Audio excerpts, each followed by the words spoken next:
Hello and welcome. आज हम लोग राजस्थान के भौतिक प्रदेश स्टार्ट कर रहे हैं। तो भौतिक प्रदेश में हमें क्या क्या पढ़ना है, मैं आपको आज एक ओवरव्यू दूंगा। देखिए, टॉपिक है हमारा राजस्थान के भौतिक प्रदेश। राजस्थान के भौतिक प्रदेश।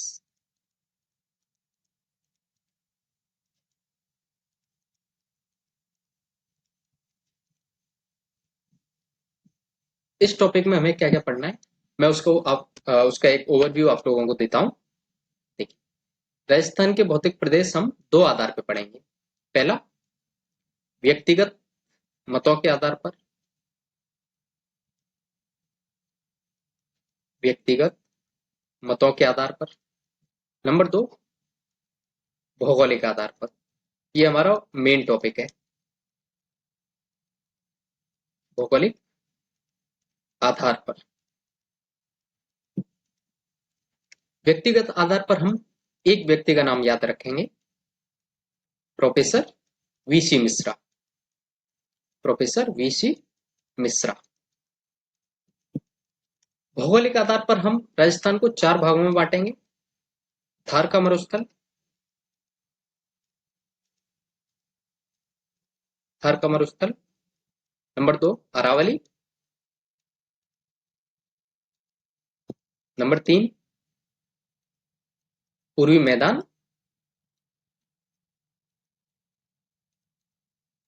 नंबर चार, हाड़ौती।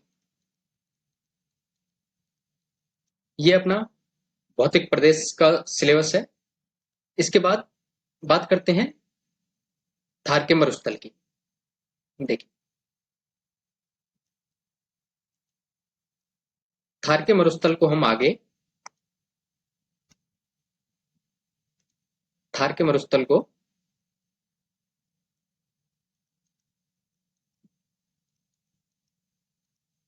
थार का मरुस्थल, इसे फर्दर हम डिवाइड करेंगे। शुष्क मरुस्थल और अर्धशुष्क मरुस्थल। शुष्क मरुस्थल और अर्धशुष्क मरुस्थल।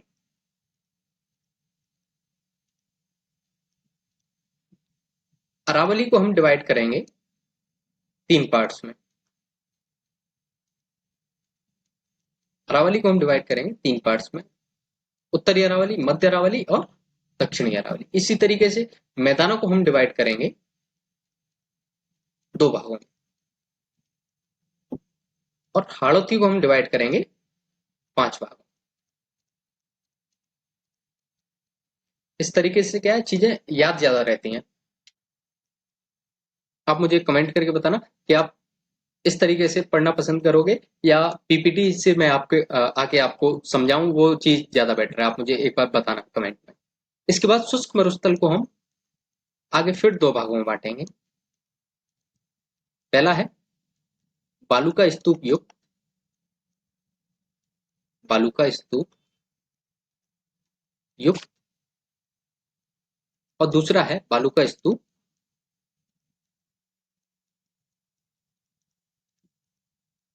मुक्त।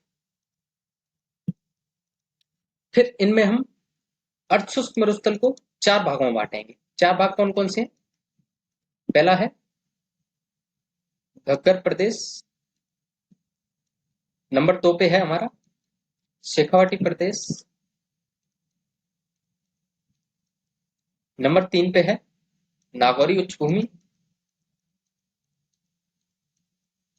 नंबर चार पे है हमारा लूणी का अपवाद क्षेत्र।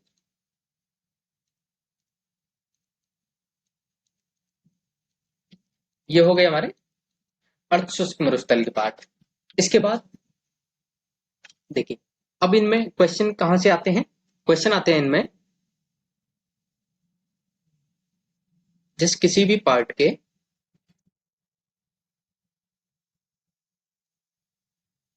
नंबर एक, जनसंख्या।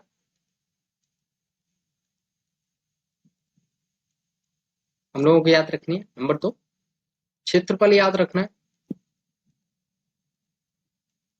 नंबर तीन, जलवायु। नंबर 4 मृदा।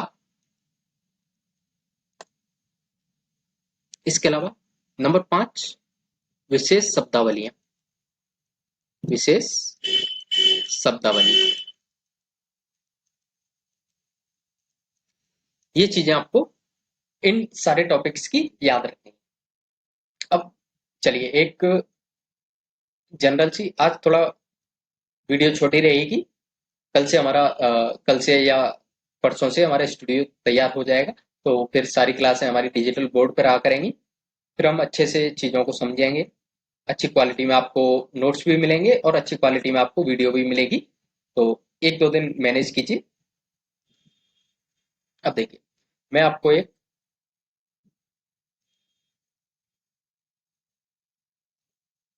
ये मैंने आपको एक ओवरव्यू दिया पूरे टॉपिक का। अब शुरू करते हैं हम आज अपना टॉपिक पहला, थार का मरुस्थल। थार का मरुस्थल।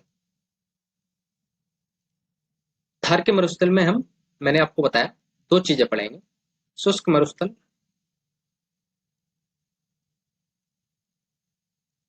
और अर्धशुष्क मरुस्थल।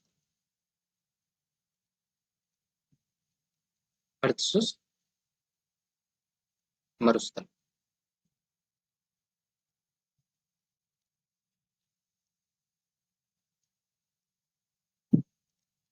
उससे पहले थार के मरुस्थल के बारे में जानते हैं।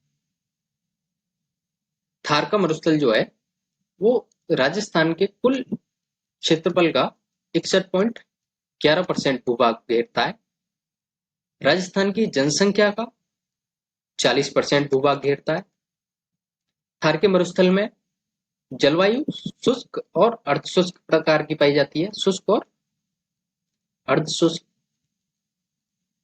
और थार के मरुस्थल में जो वनस्पति है, वनस्पति वो मरुद्भिद प्रकार की पाई जाती है, या जिसको जीरोफाइट मरुद्भिद, इसे जीरोफाइट कहा जाता है। बात करें मिट्टी की, मृदा, तो थार के मरुस्थल की जो मृदा है वो है रेतीली। तो जो मैंने आपको 5 चीजें बताई, उनमें से 4 तो ये, 1, 2, नंबर 3 और नंबर 4, क्षेत्रफल, जनसंख्या, वनस्पति, मृदा। इसके अलावा कुछ विशेष शब्दावलियां जो थार के मैदान से जुड़ी हुई हैं, आज हम उनके बारे में बात करेंगे। विशेष शब्दावली, जैसे कि मैं आपको मैप से समझाता हूँ। पूरे राजस्थान में कुछ भौगोलिक और ऐतिहासिक रूप से कुछ शब्दावलियां प्रचलित हैं, जिनके बारे में पहले अपन जानकारी लेते हैं। फिर कल से हम अपना टॉपिक थार का मरुस्थल स्टार्ट करेंगे। तो देखिए, शब्दावलियों की बात करें तो मैं आपको मैप बना के समझाता हूँ।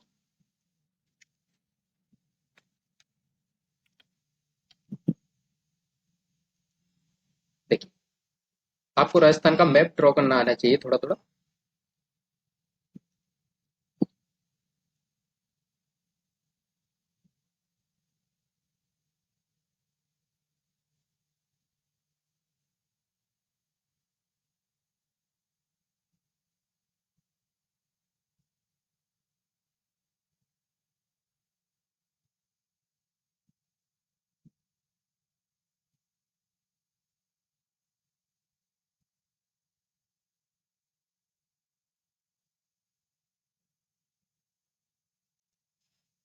देखिए, कुछ विशेष शब्दावली भौगोलिक रूप से और ऐतिहासिक रूप से, भौगोलिक और ऐतिहासिक रूप से पूरे राजस्थान में प्रचलित। भौगोलिक रूप से और ऐतिहासिक रूप से, इनके बारे में हमें पता होना चाहिए अपने भौतिक प्रदेश पढ़ने से पहले। देखिए, जैसे शुरू करें कहां से, दक्षिणी राजस्थान से। तो इस क्षेत्र को कहा जाता है क्या, वागड़ प्रदेश। सॉरी, इसको कहा जाता है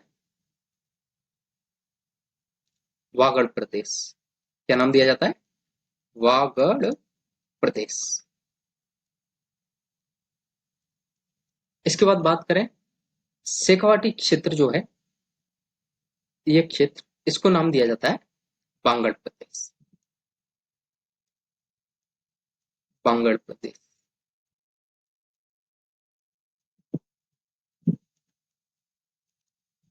तो शेखावाटी क्षेत्र, जहां सीकर, चूरू, झुंझुनू और नागौर, पाली शेखावाटी के साथ, तो इन क्षेत्रों को नाम क्या दिया जाता है?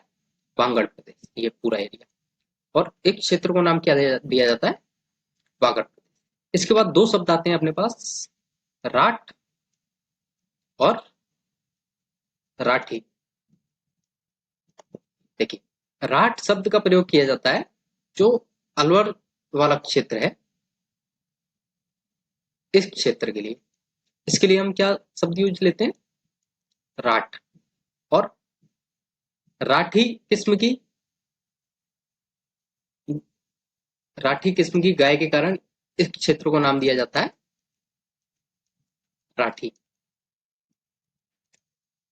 और इसको अ, नाम दिया जाता है राठ। तो दो शब्द अपने पास कौन से हुए?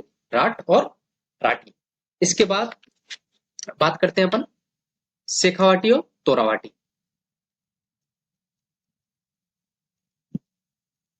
शेखावाटी क्षेत्र में तीन जिले शामिल हैं, सीकर, चूरू और झुंझुनू।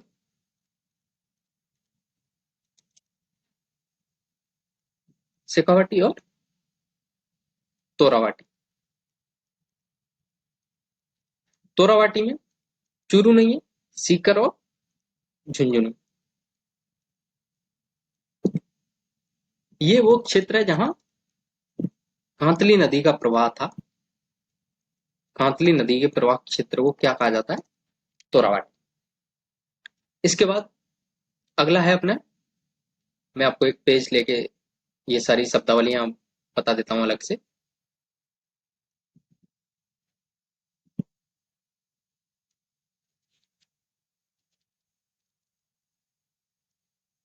अगला शब्द है अपना, दो शब्द हैं, एक है बीड़, इनसे प्रश्न आते हैं सबसे। एक है बीहड़। बीड़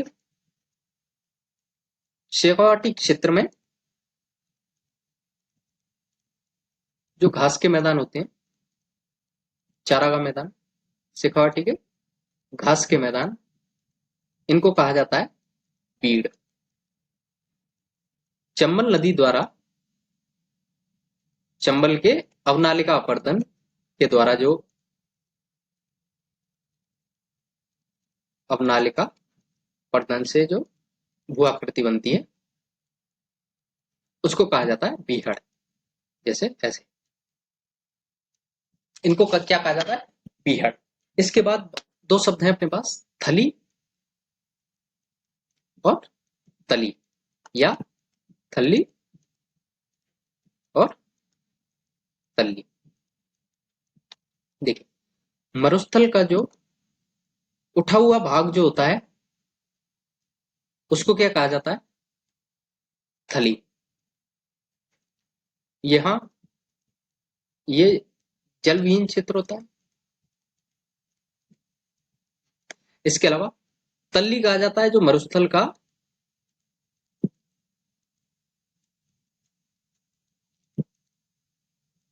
निम्न क्षेत्र जो होता है, नीचे का जो क्षेत्र होता है, इसको क्या कहा जाता है? तली। जैसे कि मरुस्थल में क्या होते हैं? बालूका होते हैं। तो उन बालूका स्तूपों के मध्य जो नीचे की जो जगह होती है, इसको क्या कहा जाता है? तली। और ऊपर की भूमि को क्या कहा जाता है? थली। तो ये हुए अपने तली और थली। इसके बाद बात करें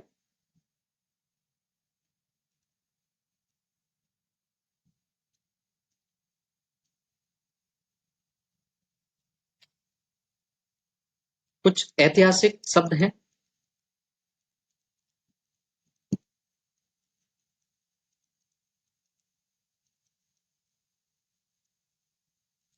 पहला है अपना मालव प्रदेश। मालव प्रदेश कहाँ है? झालावाड़ का, जो राजस्थान का जो एमपी से टच इलाका है, झालावाड़ प्रतापगढ़ साइड, उसको क्या कहा जाता है? मालव प्रदेश। दूसरा है अपना मध्य प्रदेश।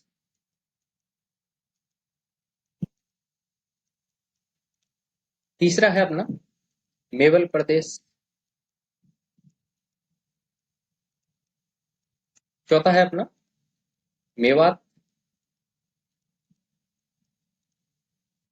देखिए, अलवर भरतपुर का जो क्षेत्र है उसको कहा जाता है मेवात।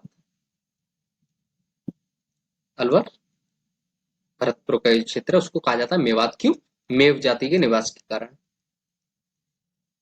मेवल क्षेत्र जो है उसको डूंगरपुर और बांसवाड़ा का जो क्षेत्र है उसको कहा जाता है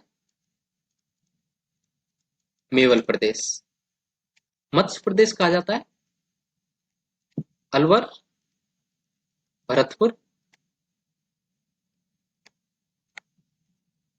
धौलपुर और करौली।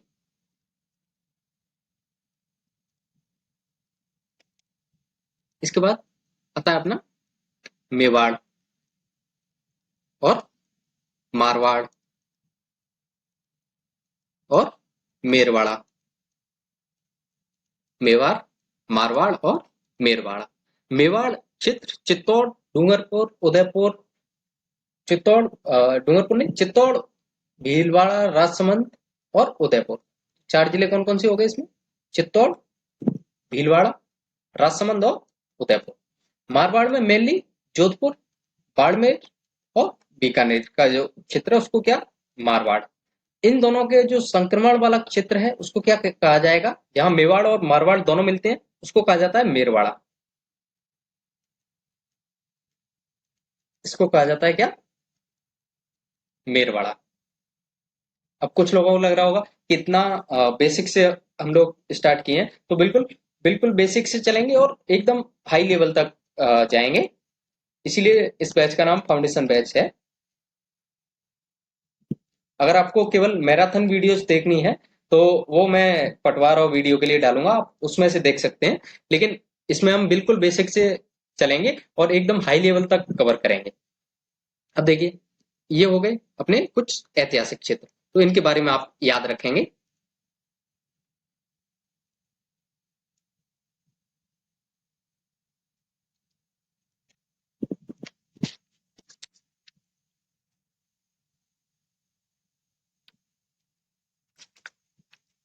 अब कुछ शब्द और आपको याद रखने हैं जिनसे कि हम आगे अपना टॉपिक कल स्टार्ट कर पाए। एक है बालू का स्तूप। बालू का स्तूप कहा जाता है रेत के टीलों को।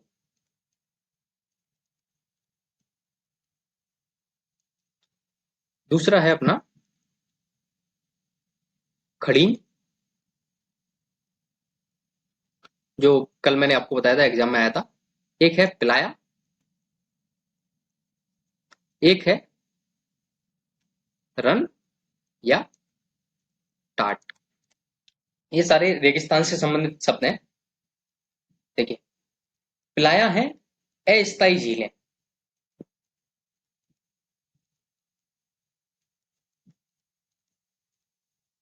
अस्थायी झीलें, इनमें जो खेती की जाती है उसको कहा जाता है खड़ीन।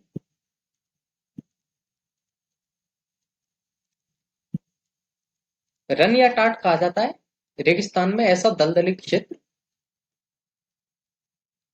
जो वनस्पति विहीन होता है।